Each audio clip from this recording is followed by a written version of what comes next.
So நான் வந்து பார்த்தீங்கன்னா நம்ம வெடித்த மிக்ஸியில் போட்டு அரைச்சதை தான் நான் வந்து உங்களுக்கு நான் ஃபுல்லாக காமிக்கிறேன். ஸோ இதை அரைச்சி நம்ம இதை தனியாக வச்சுக்கலாம். இப்போ நம்ம வந்து பெப்பரை நான் உங்களுக்கு வந்து அரைக்க போகிறேன். ஸோ பெப்பரை நான் நல்லா மிக்ஸியில் போட்டுக்க போகிறேன். ஸோ மிக்ஸியில் போட்டுக்கிறேன். இப்போ இதை நல்லா உங்களுக்கு மிக்ஸியில் போட்டு அரைச்சி இதை காமிக்கிறேன். ஸோ நான் பெப்பரை நல்லா உங்களுக்கு காமிச்ச பெப்பர் தான் அது. ஸோ எவ்வளோ அழகாக நான் வந்து பெப்பரை நல்லா இது பண்ணியிருக்கேன். ஸோ இந்த பெப்பர் நல்லா வந்து உங்களுக்கு இது பண்ணிட்டோம். ஸோ இப்போ நான் இதை வந்து பார்த்தீங்கன்னா இப்போ நம்ம அதுக்கு முன்னாடி நான் என்ன சொல்கிறேன் அப்படின்னு பார்த்தீங்கன்னா ஆனியன்ஸை ஒரு 4 டேபிள் ஸ்பூன் அளவுக்கு ஆனியன்ஸ் ஊற்றிருக்கேன். ஆயில் ஊற்றிருக்கேன். அதுக்கப்புறம் பார்த்தீங்கன்னா ஆனியன்ஸ் போட்டிருக்கேன். அதாவது 4 ஆனியன்ஸ் நல்லா குக் ஆகிடுச்சு. ஸோ நமக்கு தேவையான நம்ம பிரியாணி மசாலா போடுறதுக்கு முன்னாடி இந்த மாதிரி வந்து ஆனியன்ஸை போட்டுக்கோங்க. ஆனியன் நம்ம எப்பவுமே போடுவோம். ஸோ அந்த மாதிரி பிரியாணி இதுக்கு தான் நான் இந்த மாதிரி பண்ணியிருக்கேன். அந்த மாதிரி மசாலாலாம் இது. ஸோ இது நல்லா குக் ஆகிடுச்சு. ஸோ நல்லா குக் ஆகிட்டோடனே நம்ம இப்போ வந்து ஸோ பார்த்தீங்கன்னா நான் மஞ்சள் வச்சுருக்கேன்ல, ஸோ மஞ்சளை கொட்டிக்கலாம்.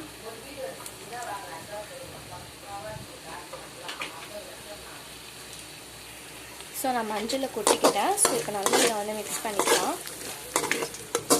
அப்புறம் நம்ம அரைச்சி வச்ச ஒரு மசாலா இருக்குது பார்த்தீங்களா, அதுவும் போட்டுக்கலாம் இப்போது. ஸோ இப்போ நான் வந்து இதை வச்சுருக்க மசாலாவும் போட்டுக்க போகிறேன். ஸோ போட்டுட்டேன். இதை நல்லா மிக்ஸ் பண்ணிக்கோங்க.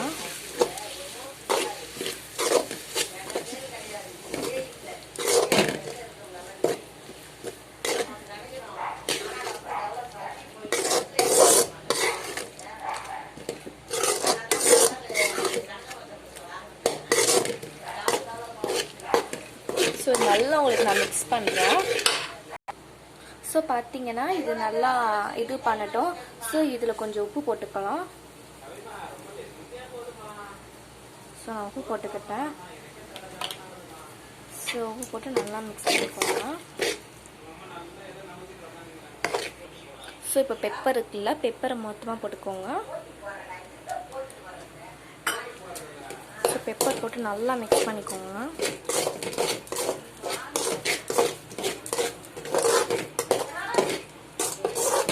நல்லா மிக்ஸ் பண்ணி உங்களுக்கு காமிக்கிறேன். ஸோ இது நல்லா உங்களுக்கு பார்த்தீங்கன்னா இது வந்து பார்த்தீங்கன்னா கொஞ்சம் நேரம் அந்த எண்ணெய்லாம் நல்லா வெளியே வரும்போது நீங்கள் வந்து இதை சிக்கன் போட்டுக்கலாம். ஸோ அதுக்கு முன்னாடி நான் சிக்கனை வந்து பார்த்தீங்கன்னா 2 விசில் அளவுக்கு சிக்கனை நல்லா வேக வச்சுக்கிட்டேன். உங்களுக்கு நான் காமிக்கிறேன். ஸோ சிக்கனை வந்து பார்த்தீங்கன்னா நான் கொஞ்சோண்டே மஞ்சத்தூள் போட்டிருக்கேன். ஸோ ஆன்டிபயோட்டிக்காக நான் மஞ்சள் போட்டிருக்கேன். இதுவும் இந்த கொரோனா பீரியடில் இதெல்லாம் போட்டிங்கன்னா ரொம்ப ஹெல்த்தியான இருக்கும். ஸோ நான் பார்த்தீங்கன்னா உங்களுக்கு சிக்கன் போட்டுக்கிறேன். இப்போ நான் உங்களுக்கு எடுத்து காமிக்கிறேன். ஸோ சிக்கன் நல்லா குக்காக இருக்குது. இப்போ நம்ம என்ன பண்ணுறோன்னா சிக்கனை வந்து நம்மளோட இதில் போட்டுக்கலாம். ஸோ அதுக்கு நம்ம வந்து கொஞ்சம் நேரம் இதை நல்லா இதில் வச்சுக்கலாம். அதாவது என்னென்னு பார்த்தீங்கன்னா நான் சிக்கனை இதை போட்டுட்டேன். குக்கரில் இந்த சிக்கன் தான் நான் இதில் போட்டிருக்கேன். இதை நான் உங்களுக்கு நல்லா மிக்ஸ் பண்ணிக்கிறேன். ஸோ நல்லா மிக்ஸ் பண்ணி